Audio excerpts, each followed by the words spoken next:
Hey, hope you're doing well. This is James from INTP to INTP. Welcome back. I just had the thought, one takeaway, or like one of the previous takes, had the thought that I would like this video, and I think generally my videos have had this almost like this sense that it's almost like a live stream. So whatever happens here will happen. And I'm also, my last video I posted has been connected with many thoughts I've been having about what leads to creation and productivity for me. And it's just a reminder, if you go to the old videos about being an INTP, which is my personality, that is very much related. It is, I'm glad that I said what I said in the last video. It got a lot off my chest, and my current understanding of what allows me to create like freely is, in MBTI terms, NE, which is a release of all expectations of what the outcomes are going to be, where I'm going, and instead of focus on energy in this moment, it's a lot like farming. It's a lot like farming. Just water the plant, but it's actually just water the plant, and then if I focus on the process, the stuff will emerge naturally. I don't have to actually create them. The environment is what will create them. But it is more energetic than farming.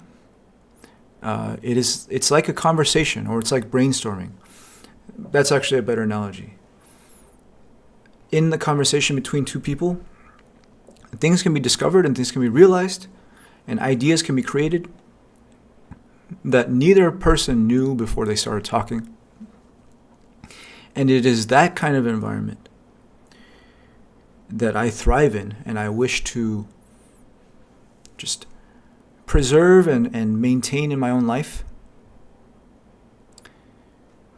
to create what there is to create in my life.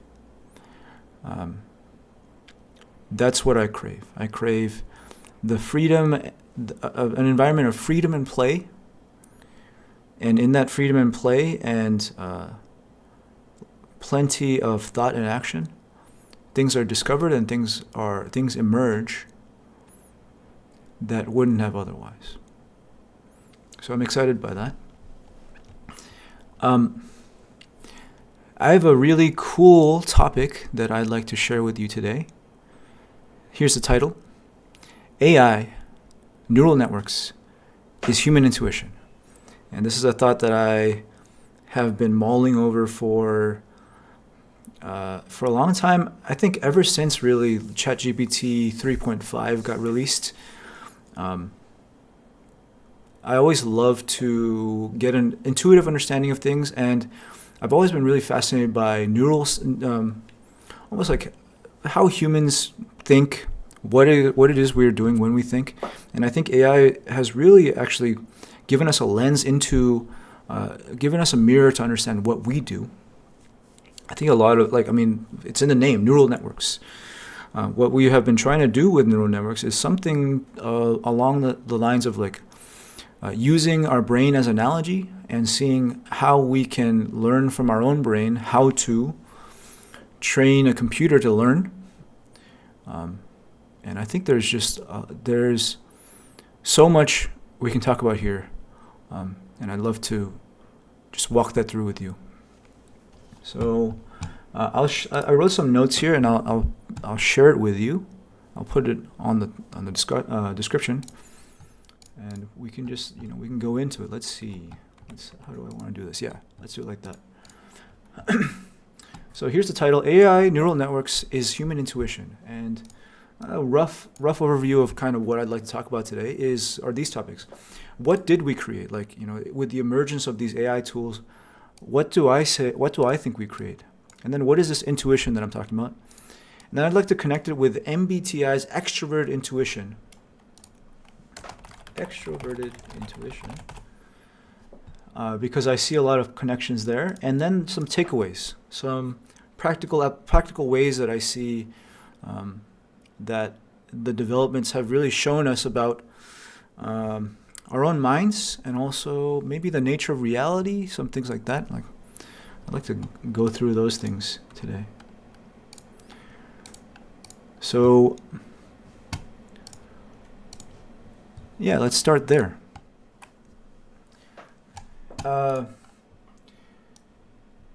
One big reason why I wanted to make this video is because I actually think the core concepts of neural networks is actually very simple, but neural networks have neural networks have been around for a long time, but the content that people create these days is they teach about the training mechanisms and the algorithms used, like backpropagation, to create these neural networks, because those have been the latest breakthroughs. Neural networks as a concept have been around for a long time, and the biggest changes recently have been like how to train them more cost effectively. But I think actually the core concept of neural networks is far simpler, and it has a lot to teach us. And so I'd love to just talk about that. So what do I mean that AI is human intuition? Well, I'd like to start first by going backwards in time a bit about the history of AI. So conceptually, one way we can think about the history of AI is, if you have ever, like, perhaps you've heard of the book. Okay, so yeah, we'll follow the notes. So one of the first AIs that we have attempted is, back in the 1980s and 90s, we created a system called Psych, which was rules based. It used a whole collection of a database of these facts that humans understood, and they just put thousands and thousands of them. And using those rules, they created a system that would logically connect these rules. Let me show you like this. Logically connect these rules, and then using a series of logical steps, would attempt to answer the questions that were asked it. Like, did Marcus hate Caesar? Well, who was Marcus? Who was Caesar? What was their relationship? What happened in history? Does that thing that happens in history mean that they hated him? It would attempt to build this logical argument for the answer. The issue that happened here was that no matter how many rules they put, it just always turned out to be not enough. There was something very brittle about this. If a rule wasn't there, then it wouldn't be able to walk from the start to the end. So this was a clue, a suggestion that doing things rules based was not flexible enough, and there must be something more that humans are doing here, right? So one connection I want to make here is the book Thinking Fast and Slow by Daniel Kahneman here. He talks about this idea, and I think this idea is a good lens we can use to think about, okay, so the rules isn't working. What actually are humans doing when we think and when we navigate the world? Well, I relate the rules based to system 2 in this system. So here is a image talking about system 1 and system 2 in Daniel Kahneman's book. System 1 is these reflex reactions, and system 2 is it's longer, it's surer, and it's what happens after you reflect. And for the purpose of our discussion here, I have added some of my own labels to talk about system 1 and system 2. System 2 actually is what people have been attempting to train their AIs using, which I call consensus reality. And this is formal models and logic. And I call it consensus reality because this is actually the world that traditional business-oriented people live in. So I use system 2 consensus reality. You can think of this image here. Like, okay, I think this. Okay, let's agree this is our reality. And then we shake hands. And here's another example of consensus reality. How do you zone a city? Well, using logic and discussions and formal agreements, this is what we've concluded. And the first attempts at training AI thought that, assumed that this was like the foundation of what humans are doing. And actually, if you, there are so many other parallel worlds that also assume the same thing. If you ever look into Gödel's incompleteness theorem, Gödel's incompleteness theorem was actually almost like a reaction or a discovered inconsistency with math. Like at the time they thought, oh, if we just keep using logic, we can prove that math is sound and rational. But Gödel's incompleteness realized, no, there's actually a layer underneath this that's more fundamental.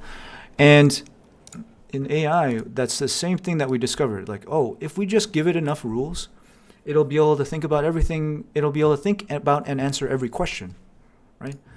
But it was realized that no, actually, the rules is not enough.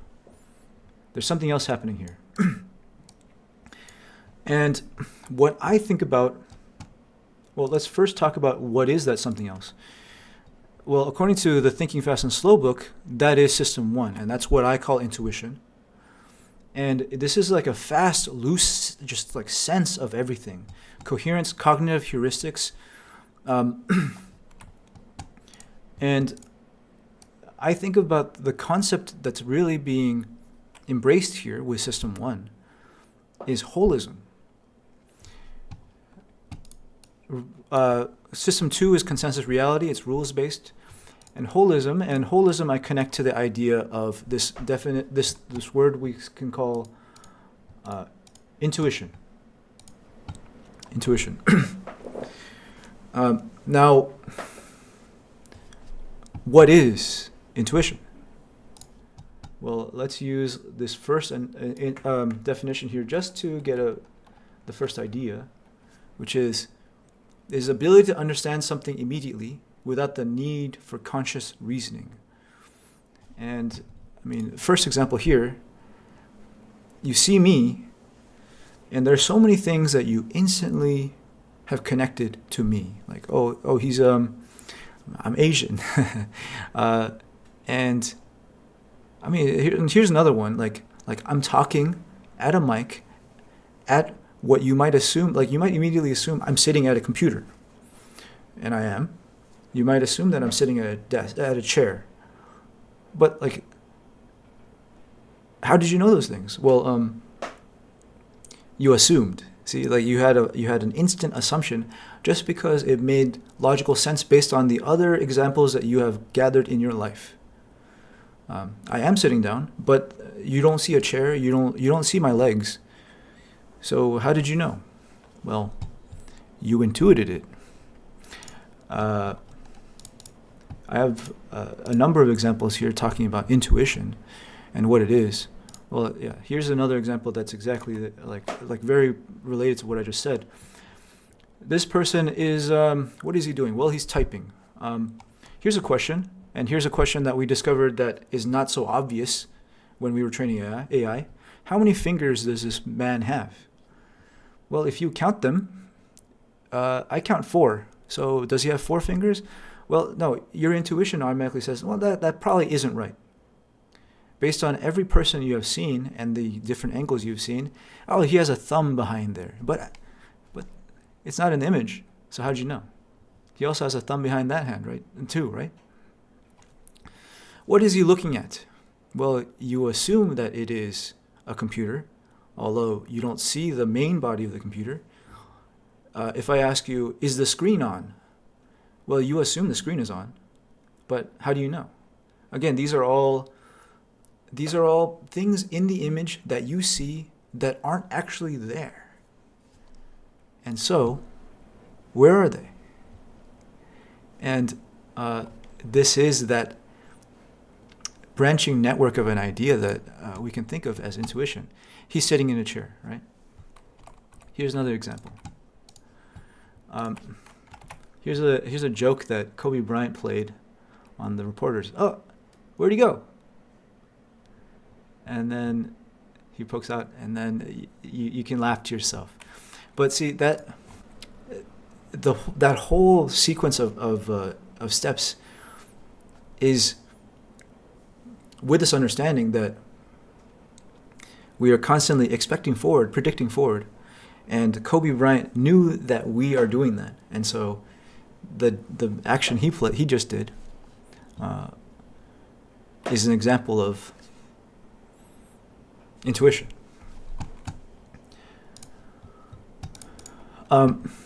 So with those examples, here's like a definition I put into words about what this intuition is. It's a holistic relationship between observations. And so, when you see this man sitting, you hardly look at this man sitting. You connect it with all of these other examples that you've had in your life. And you assume that this man is just another example of the same thing. And then there's a constant prediction engine. It's your sense of reality. So that's this Kobe Bryant example. Like, you expect when this person goes behind a pillar that they're going to come out the other side, because that's what happens. You are predicting that's going to happen. Here's another example I have here of predictions. The table is made of blank. You already have a sense of what that word is, with just unconsciously. And it's probably wood. But that is also a sense of an idea around intuition, constant prediction engine, your sense of reality. Something else that I'm connecting to this is this prediction and holistic connections between stuff is very simple at first, but people who you call intuitive are people that trust this way of predicting and connect it with all kinds of stuff and all kinds of concepts, like the future, like this is what happened in the past. These are all the relationships I see. So the future will probably be like this. Or you might relate concepts that people usually don't relate, like Einstein connecting traveling light to a traveling train. And I often had this thing where I would see someone's face, and I would often say, "Oh, this person reminds me of this celebrity," and other people would be like, "What are you talking about?" But it's because I was noticing certain traits about them that I had connected to a certain person, right? So the general concept that I see neural networks moved into from like this formal rules-based world is this idea of holism. The whole is greater than the sum of its parts. The whole contains properties that cannot be discovered through the analysis of the parts. And this is how neural networks talked about, like, they looked at something else that was not covered by the rules-based world.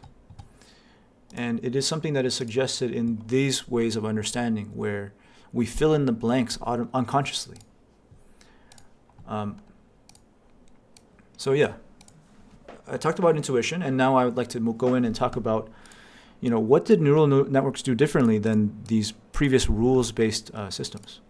Well, the foundational idea is this idea of holism. And instead of tracking direct observations, you combine everything into one probabilistic whole on the network. So this is the way a neural network looks. And the input can be like, different regions on an image. And as you train a neural network, you are connecting everything to everything.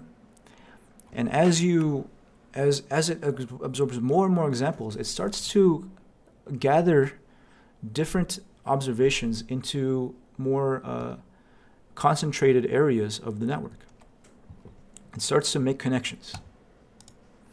So here's an example, and once again, it's fascinating what humans do automatically. You can automatically tell what this is. But for example, you can guess that this lady has legs, but there are no legs. Like, how did you know that? Well, anyways, this is the way a neural network can detect what this is.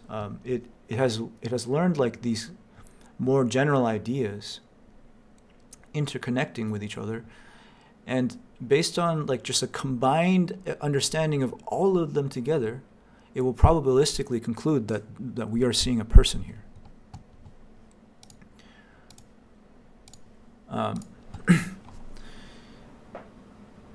So I first started out by talking about like this attempt to explain the world with logic, and that failed.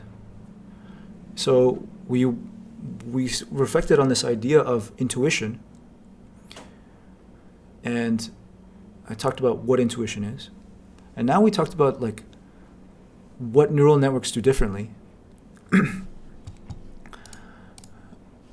And here's something else that this creates. Now, if the world is learned in this mathematical, probabilistic way like this, then what this allows is if you think about what space that this neural network covers, like if you say, there's a whole range, like you can think of each of these first nodes as a dimension. So we have a three-dimensional network here.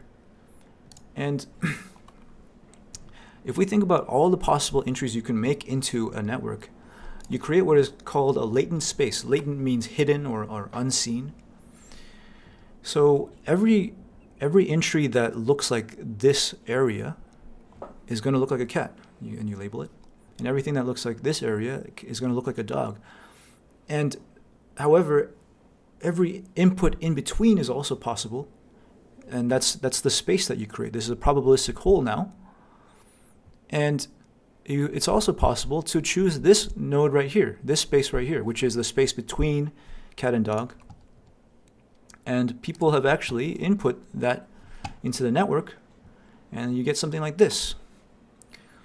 And this is an example of something that cannot be created with a rules-based AI. This is more flexible. This is a probabilistic, intuitive way of understanding things.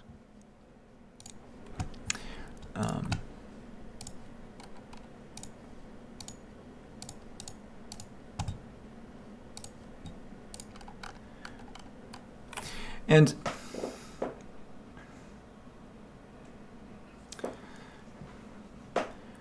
what I really want to point to right now is just how fascinating I found this. I feel like the advancements we have made through GPT and neural networks reveals to us more and more the complexity of how it is that humans make sense of the world. We come from a time, 1950s or so, 1950s to 1970s, where we thought that humans were rational and logical.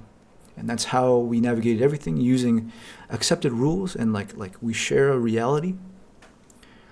But through many different avenues, one it being AI training, we have discovered that there is a layer underneath that is irrational. But it is, what I mean by irrational is it doesn't use rules. It uses experience, and it tunes itself based on the experiences that you have had, and then projects into the future constantly based on the experiences that you have to understand what is most likely going to happen,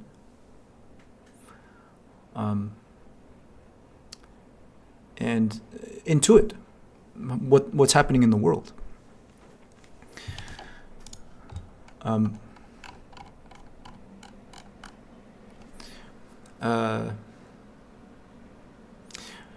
another example.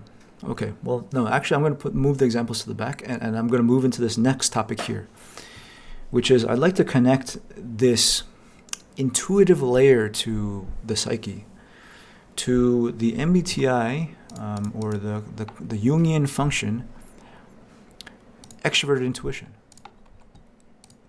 Extroverted intuition, as an INTP myself, is my second function. And in a phrase, well, it is many things, but let me see. It is a sense of play and exploration and external connections between concepts and observations that are not immediately apparent. Like my arm is connected to my shoulder, right? But for example, an extroverted intuition connection between for shoulder is like shoulder of human is also like there is a shoulder of pork, right? Like connections like that. Now, first I'd like to talk about what extroverted intuition is. Extroverted intuition. Actually, I mean, I did just talk about it, but let's use this. Let's use this definition right here. Interpreting situations and relationships and pick up meanings and interconnections to other contexts, which is great actually. And one image that I really like to use when I'm describing extroverted intuition is we can think of the complete parts of this puzzle as like collected data points about the world. These are all the experiences you have, and then extroverted intuition is aware of the gaps.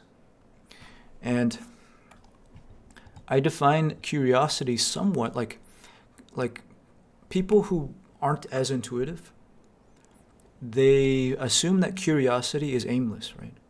However, this image really shows me that curiosity is quite intelligent, because extroverted intuition is aware of like the gaps that would really link like two different areas of the mind, or the two different experiences in life together directly, for example.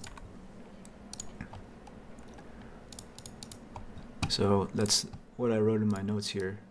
What is curiosity? Knowing that this specific area is not sufficiently explored and holds something important for the model. And when I say model, I mean for the map of everything that you understand. So that's conceptually what I'd like to talk about, like what I wanted to cover today. And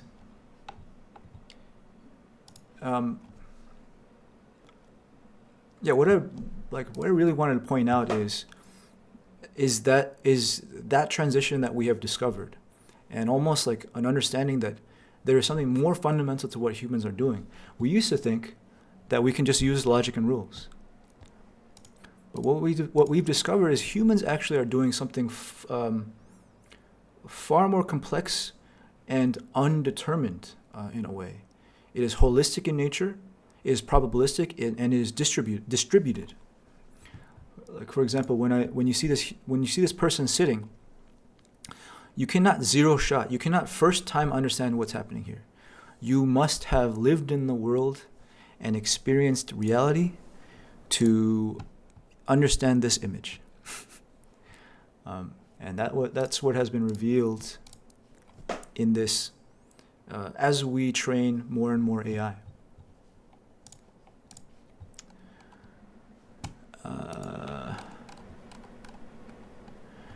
And then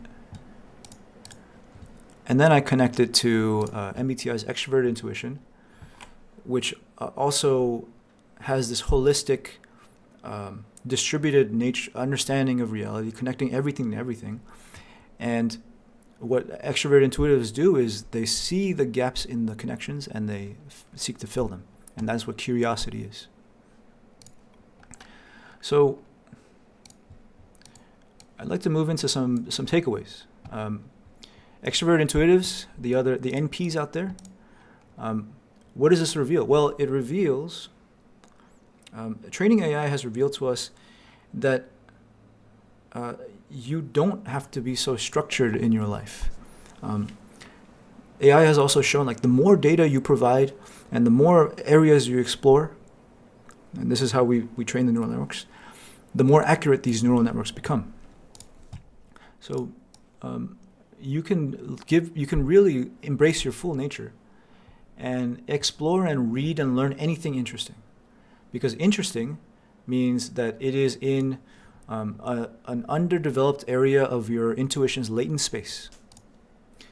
And that latent space that you're filling in gives you context of where to look next and the big picture map of what you're building. Here's some examples. Learning to drive.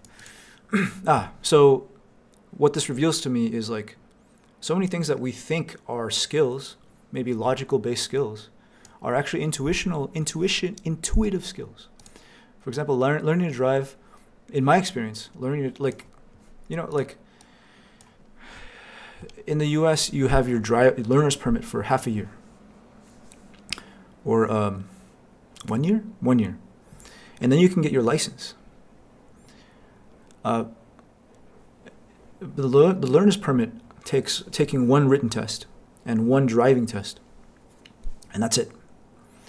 But actually feeling comfortable driving to the point where I won't get into any accidents, it took years. For me, I think it took like 2 years at least. And so that's an example of something that is not learned through logic or rules, but it is learned through experience and intuition. Language is another thing, and I'll go into that more soon. And learning new things. And so if we analogize your brain and your intuitive brain to a neural network, then it explains to us what doubt is. Doubt is merely the experience of realizing that your current neural network, your current trained experiences, does not work for this new skill, new data set. And so you can accept that and you can simply embrace it and understand that you will need to build a new set of neurons to create certainty in this realm. Let's talk about language now, actually.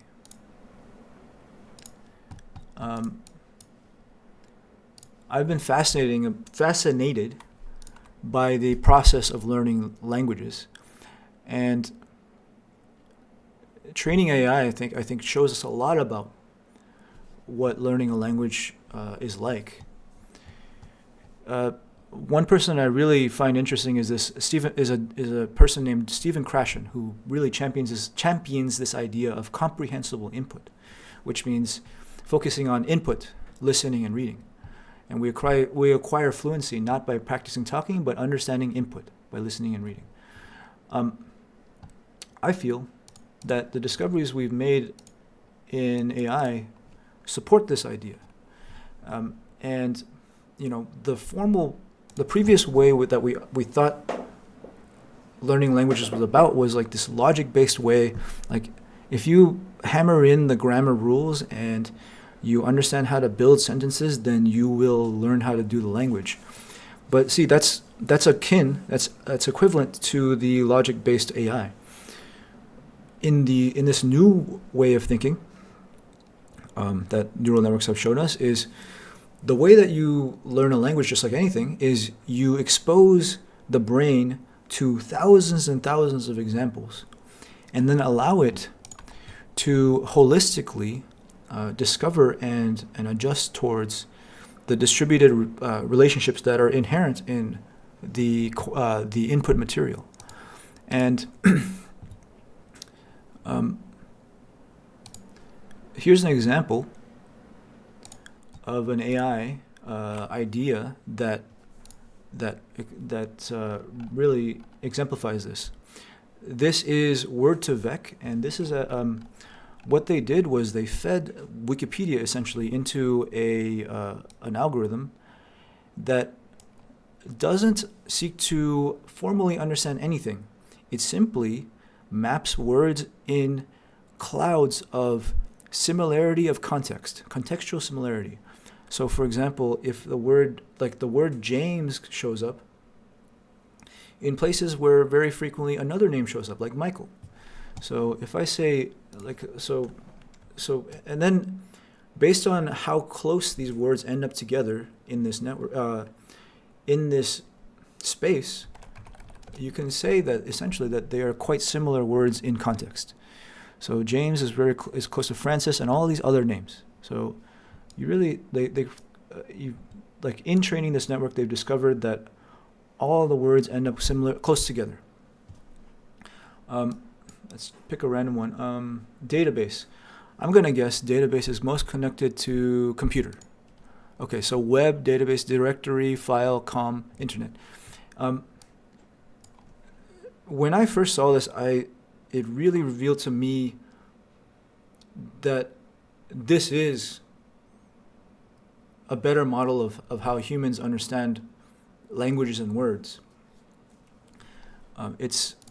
We don't actually understand words directly and logically. Instead, we understand words almost from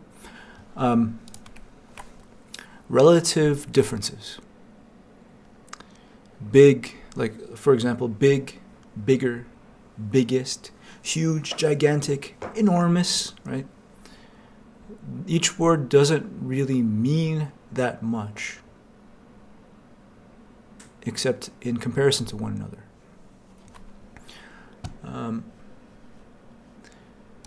So what am I getting at there?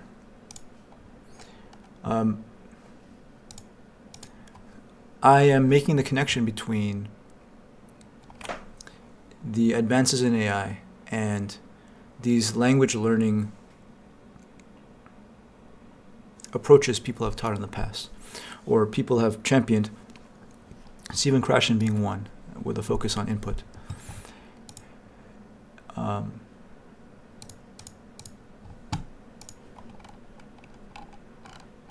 So what does this suggest about, what are some takeaways? What does this suggest about human thinking? This suggests that an intuitive sense of reality, this intuitive sense of reality is more fundamental than logic and rules, emotions and meaning. So when people say, follow your gut, you can understand now that your gut is not just from nowhere. Just as neural networks have shown that it can know so many things that it wasn't directly trained, your intuition understands so much about you and your reality than you do. And it'll know it faster, and it won't be able to tell you why. Because, see, why is system 2. Why is logic and rules. And the reason why the actual reason why is just holistically, based on your experience, this is what comes out of your intuition.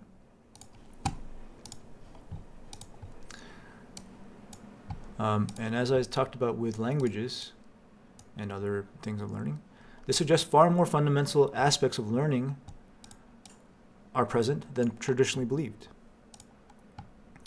This suggests far more about reality than traditionally believed. Reality itself is a trained model we carry around with us. So I feel neural networks have shown us that the only way you actually make sense of reality is through your own trained experiences and your intuition. So here's an example. The homeless person will feel really strange when they're taken off the street. Like, let's say they've lived on the street for 30 years. When you take them off, they're going to have all of these trained nodes in their mind that are not fitting their new environment. And so they will feel like they're no longer in reality. They will feel surreal. It will feel surreal.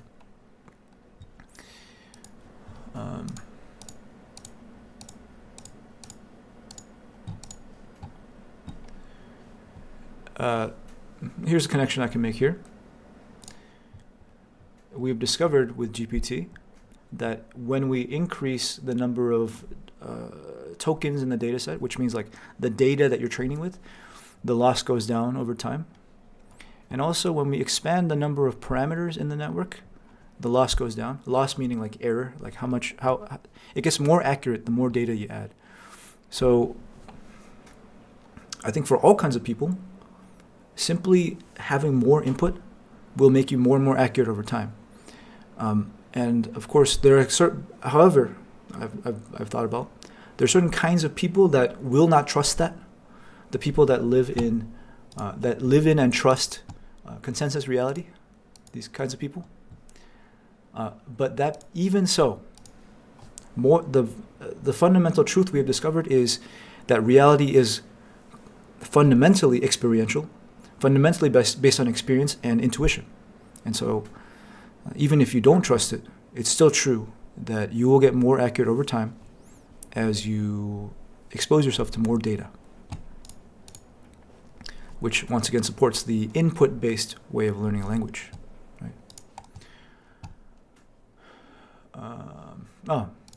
Here's another visual example, a description of what latent space is like. It's very interesting that we have this intuitive sense, like, oh, this image is this fourth image is more like the first image, but as we go more to the right, it becomes more like this last image, and that gut sense gives us this understanding that that reality and the world is this set of spectra, and it's all about similarities and differences, and not so much about formal definitions. Like if you go from the top left here to the bottom right, you see that things, you have this feeling that things are becoming more like something else. Now, what is that something else? Well, you could try and define it, but it's probably more accurate to simply say that in comparison, they're more similar or more different. And that is intuition.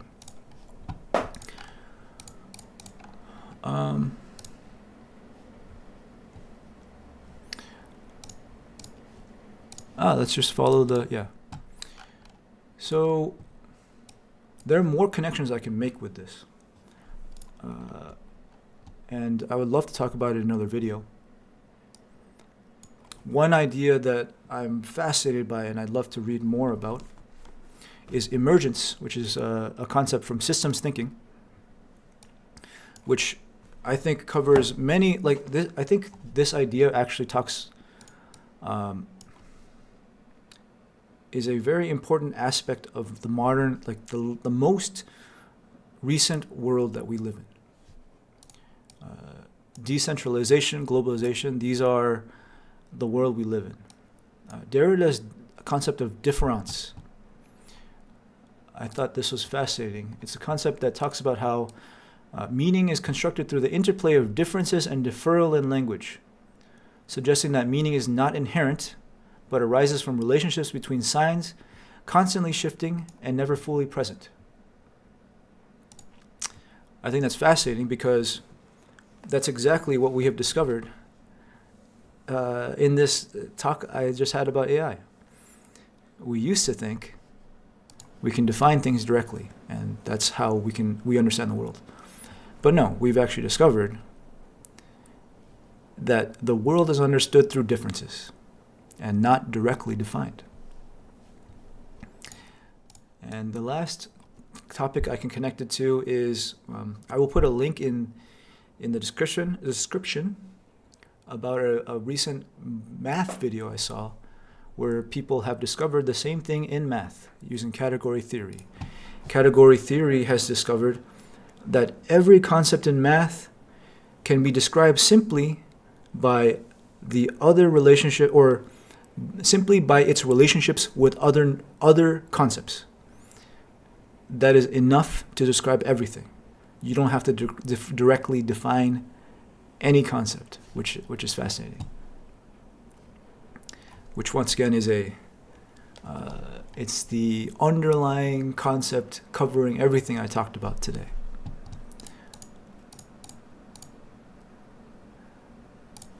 I will throw in some other examples that I've collected while preparing for this. This is the latent space of handwritten digits.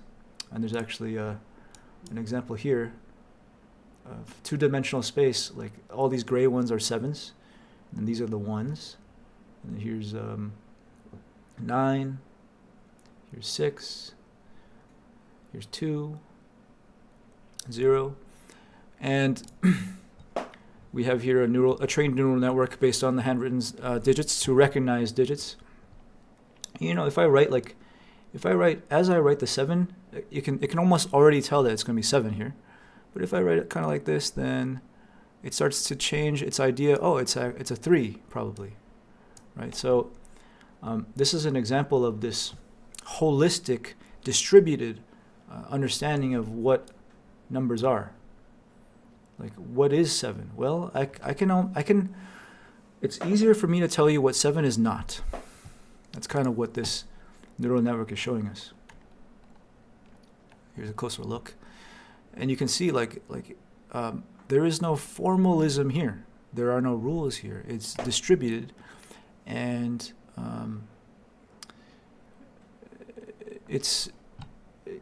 as I said, it's easiest to understand when.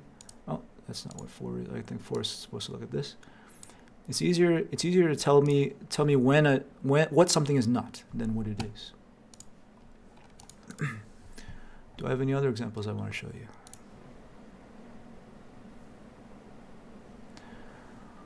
you? No, but I do want to. I will just talk about connecting this to my own life. This is related to my own embrace of extroverted intuition, which is my second function in MBTI. Now that I understand that I don't have to formally follow any systems or rules, and there is an emergent property that happens as I train a neural network, or which I can talk about as my mind. I can train it on disparate forms of information, disparate forms of data, and the latent space will develop itself, showing me the next areas of undertrained areas that I can learn next, which I think is which I connect as the human concept of curiosity, and hence all of these books. I don't formally have a reason why I want to read these books. I'm following my curiosity, and it is my understanding that just as intelligence emerges in neural networks, so also understanding and wisdom and connections will emerge as I absorb all these books. And I think this natural branching and expanding and emerging of connections is a very characteristic aspect of our current cutting edge ideas and culture in society, which I'm very excited by, because as an INTP, that is one of my largest, most prominent talents.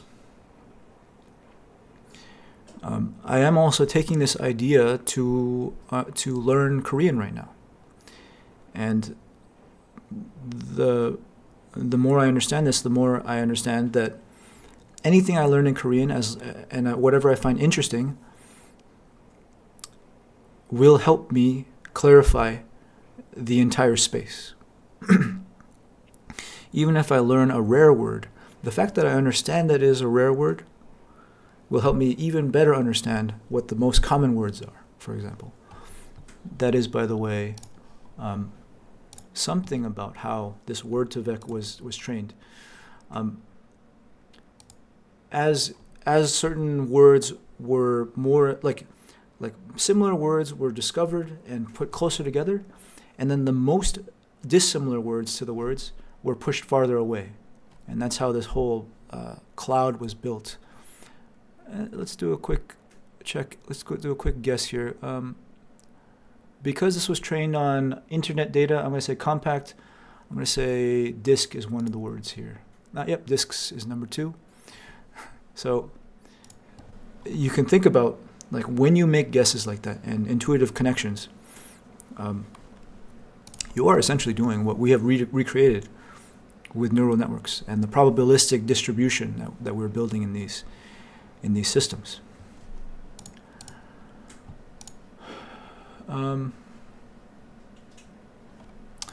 So that's the concept. That's a big picture concept I wanted to cover today, and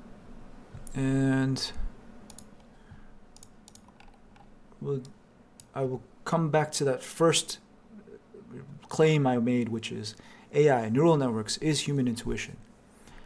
And that is what we have created with neural networks. And also, like, the future or the subsequent ideas like transformers, which is simply storing even more different kinds of contexts between words and sentences, and like temporal space, like things are separate, far apart in the text, but they're still the connection is still preserved with models like transformers. But the idea is still the same, which is this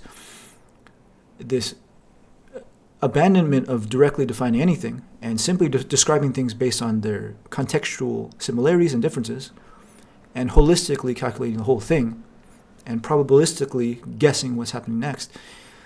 That is the discovery we've made, is like the most fundamental and most effective way to explain how humans are thinking and making sense of reality. Now, that being said, also, this does not mean that System 2 is System 2 here. System 2 is pointless. System 2 is what it means to be human. It is how humans understand how to interact with one another. And so I will raise that idea also, that what I also see is that we are kind of moving into System 1 more these days. But I think in the near future, we will move into and add some more System 2 so that people can also feel human in this world, in this intuitive world. By the way, also, System 2 is what people sought to build after we made such like great breakthroughs in GPT. They added reasoning on top, like models that think. That's exactly what System 2 is describing here. Is there anything else? I just want to conclude by saying that AI has really allowed me and enabled in me like the reassurance that my path is valuable in and of itself. As an INTP, as an intuitive, I don't really like to think about consensus reality and agreed ways to go. I would like to follow my curiosity and just collect data in all different directions that are interesting. And in a lot of ways, I feel that my approach to the world is a lot like an AI's approach to training itself, or our approach to training AI.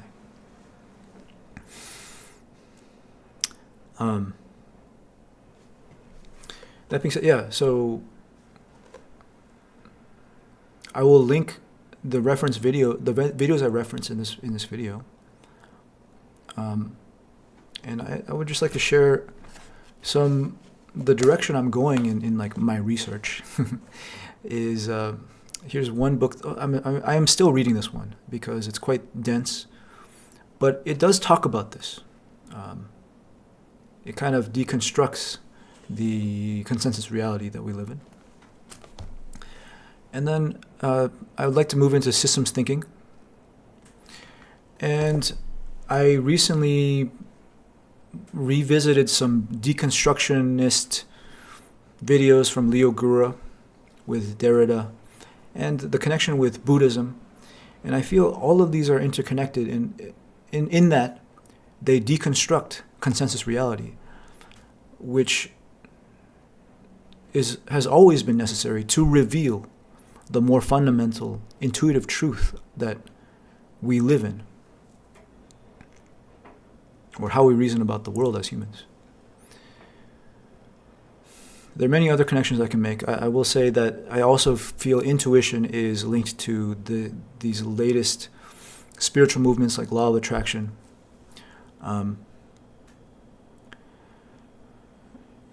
But we'll see what I want to talk about next. Because this is very much how I think. I think like a neural network. Everything is branching and linked to everything else. And it's just kind of up to me to decide which branches and which nodes to talk about and which ones not. However, I hope that all these branches I explored today were interesting, and also let me know. I'd love to talk with you about your views on what I just explored today, whether you think they're right or not, or they're valid or not. And I will just keep on exploring.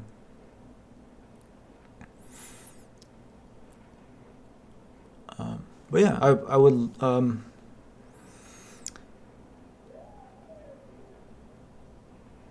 I'm very excited, and I'm very encouraged by that. And I'm very encouraged being myself as an INTP in this world, because I feel discoveries like this have really reaffirmed who I am. And I'd like to just keep on pursuing that and sharing with you what I discover.